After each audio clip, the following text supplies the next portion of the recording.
and asofo nyina di awrade hwamo and Christopher nyina brabo se di enko yehwe awrade woni dio. Yes.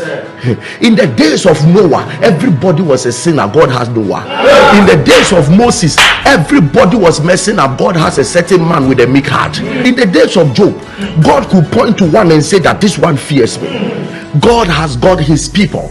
In the days of Elijah thought he was the only one, but God said I have 7,000 more. There are people that God still have. In the midst of rebellion and in the midst of apostasy, there are still people that stand for God and becomes God's consolation and becomes God's comfort.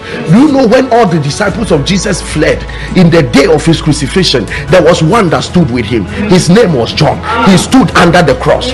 Jesus always have one. He always has somebody. He does not lack faithful people. Jesus does not lack faithful people. He does not lack committed people. He does not lack prayerful people. Don't sit down and say this generation don't like prayer. Jesus has some people who have not bowed to bow. He still has some people who are givers.